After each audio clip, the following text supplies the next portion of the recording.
নতুন রেসিপি হবে। শুধু কি বিরিয়ানি খাবো, সাথে কি আর কিছু খাবো না তা তো না, অবশ্যই আর একটা কিছু খাবো। কি খাবো? চিকেন রেজালা। রেসিপিটা তোমাদের সাথে পুরোটাই শেয়ার করে দিচ্ছি।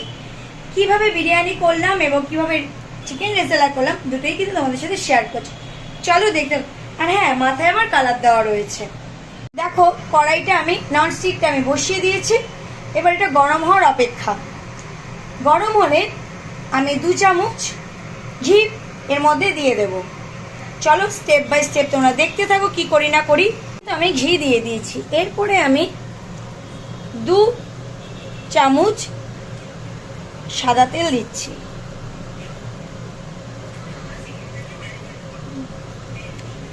এরপরে আমি দেব সর্ষের তেল।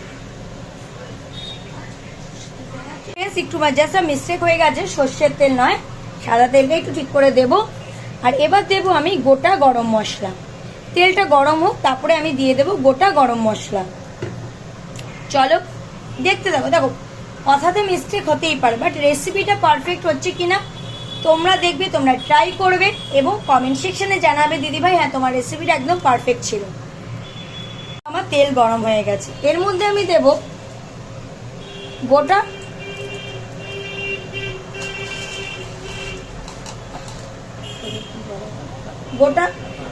গোলমরিচ এবং গোটা গরম মশলা। দেখতে থাকো, গোটা গরম মশলাও দিয়ে দিলাম। আর গোটা সমেত শুকনো লঙ্কা দিয়ে দেবে। ব্যাস, এটা দিয়ে একটু নাড়াচাড়া করতে থাকবে। ওই দেখো ফাটছে, কিন্তু গ্যাস কিন্তু এটাকে অবশ্যই সিমে করে নিতে হবে, মিডিয়াম ফ্লেমে তোমরা করে নেবে এটাকে। চলো, এরপরে এবার আমি এটা একটু ভাজা ভাজা হয়ে গেলে এর মধ্যে আমি দেবো পেঁয়াজ বাটাটা। আমি পেঁয়াজ বাটাটা কিন্তু দিয়ে দিচ্ছি। সরি, আমি একটু শর্টকাট পদ্ধতির জন্য আমি কিন্তু একবারেই পেঁয়াজ, কাজু, পোস্ত আর টক দইটাকে একদম দিয়ে দিয়েছি। এটা আমি আমার শর্টকাট ইউজ করছি, তোমরাও এটাই করো। কারণ পাই টু পাই করার চেয়ে আমার মনে হয় এই পদ্ধতিটা ইউজ করা অনেক বেটার। হ্যাঁ, সবটাই মিক্সড করা ছিল, কারণ পাই টু পাই দেওয়ার চেয়ে আমার মনে হয় শর্টকাট প্রসেসটা অনেক ইজি হবে প্রত্যেকটা মানুষের জন্য। কথাই তো আছে, সবই যাঙ্গে অঙ্গে, না কি এরকম একটা কি ব্যাপার আছে, সবই যা দেবো অঙ্গে সবই যাবে সঙ্গে। এরপরে আমি দেব 1 টেবিল চামচ আদা বাটা আর রসুন বাটার পেস্ট।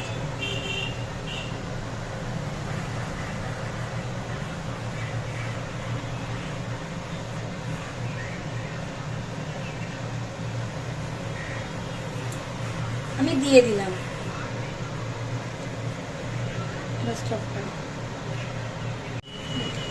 এইবার কিন্তু সমস্ত কিছু দিয়ে এটাকে কষাতে হবে।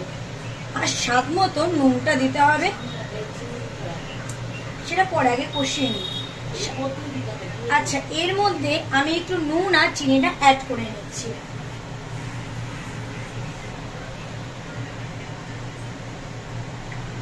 নুন চিনি অবশ্যই স্বাদ মতো দেবে, কারণ এটা এক একজনের এক এক রকম স্বাদ।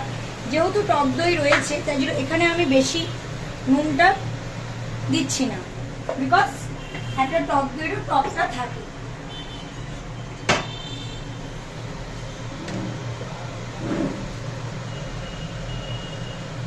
চিনিটা আমরা চিনি যেহেতু বেশি খাই না, তাই চিনির পরিমাণটাও একটু অল্পই দিলাম। তোমরা যারা যেরকম কোয়ান্টিটিতে খাও তারা সেভাবেই দেবে। এই চিনির ইয়েটা তোমরা নিজেদের মতন করে দেবে। এটা যতক্ষণ না কষে আসছে আমি কিন্তু কন্টিনিউ এটাকে কষবো। আর এটাকে একটু মিডিয়াম ফ্লেম থেকে হাই ফ্লেমে দিলাম গ্যাসটাকে। একটা তেল যখন লেয়ার বেরিয়ে যায়, তোমরা প্রত্যেকেই জানো, লেয়ারটা যখন বেরিয়ে আসবে তখন কিন্তু বুঝবে যে না আমার রান্নাটা অলরেডি কিন্তু কষে গেছে।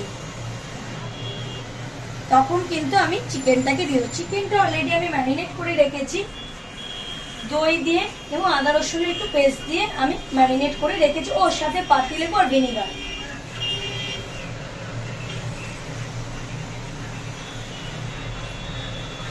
1 ঘন্টা আগে ম্যারিনেট করে রাখবে চিকেনটা। আর এটা কিন্তু আমাকে শিখিয়ে দিচ্ছে আমার মা, মানে আমার শাশুড়ি মা। চিকেন রেজালা আমি জানি করতে, বাট মায়ের মতন এইভাবে আমি পদ্ধতিতে কিন্তু করিনি। এটা মায়ের রেসিপি, আমি মায়ের মতন করেই আমি কিন্তু করছি। ঠিক আছে, চলো এটা কষতে থাকুক, ততক্ষণ আমিও একটু রেস্ট নিয়ে নিই, তোমরাও ততক্ষণ একটু ব্রেক নাও। এইবার দেখো আমি কিন্তু চিকেনটাকে অলরেডি দিয়ে দিচ্ছি, যেহেতু তেল ছেড়ে গেছে। এবার চিকেনটাকে দিয়ে কিন্তু কষাতে হবে।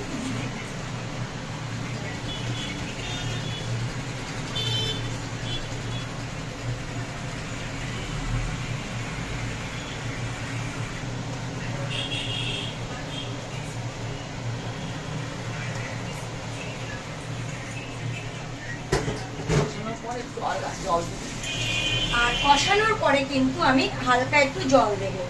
সবই তোমাদের স্টেপ বাই স্টেপ আজকে দেখিয়ে দেব। প্লিজ তোমরাও এগুলি ট্রাই করো। আশা করি, আমার মনে হয় এখনো অবধি যারা আমার রান্না দেখে বা মায়ের রান্না দেখে রান্না করেছো, আশা করি কারোর খারাপ লেগেছে বলে আমার মনে হয় না। গর্ব করবো না, বাট এটা আই এম প্রাউড, নিজেকে বলি প্রাউড অফ ইউ। নিজের ক্ষেত্রে আমি বলবো যে আমি proud of me, sorry you না, মাই প্রাউড অফ ইউ। আমি রান্নাটা সত্যি ভালো করে, হ্যাঁ রান্নাটা কিন্তু আমি শিখেছি আমার শাশুড়ি মায়ের থেকে। আমি কিন্তু বাবার বাড়ি থেকে রান্না শিখে আসি। এটা আমার কাছে নিজের কাছে গর্বের ব্যাপার। আমি রান্না করবো না, বা যেদিন আমি রান্না করতে যাব, ওরে বাবারই আমার ঘাড় এটা, ওই দেখো ওই তো হনুমানের মতো লাফাচ্ছে। যেদিন আমি রান্না করব সেদিন আমি প্রপার রান্নাটাই আমি করব। আর যেদিন আমি করব না মনে করছি, সেদিন কিন্তু আমি রান্না করি না। উরি বাবারি, মা মেয়ে আমরা আজকে মাথায় কালার দিয়ে সেই বসে আছি, জানি না। দেখো আমার চুল তো কালার। আমি রান্না করব না, আমি এই যে তুমি আমার ঘাড়ে উঠবে। সানস্ক্রিন মেখে আসিনি, মুখের মধ্যে ট্যান পড়বে। এটা কষতে থাকুক, তারপরে আমি জল দিয়ে দেবো। যেহেতু এটা মাংসটা কষে গেছে, এরপরে কিন্তু আমি এর মধ্যে জল অ্যাড করছি। এবার এটা দিয়ে 15 মিনিট রেখে দেবে। 15 মিনিটের মধ্যে আই থিঙ্ক তোমাদের সবার এটা মানে মাংসটা সেদ্ধ হয়ে যাবে, যেহেতু 1 ঘন্টা থেকে 1.5 ঘন্টা আগে আমি এটা ম্যারিনেট করে রেখেছিলাম। এটাকে সিমে করে দিয়ে একটা কিছু দিয়ে ঢাকনা দিয়ে দিয়ে দেবে।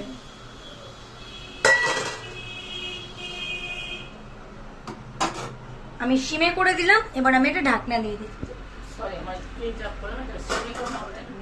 মিডিয়াম ফ্লেমে দেবে, সিমে নয়, মিডিয়াম ফ্লেমে দেবে। এই যে আমি ঢাকনা দিয়ে দিলাম। আর নামানোর আগে অতি অবশ্যই কিন্তু তোমার ঘি আর একটু গোলমরিচের গুঁড়ো দিয়ে দেবে।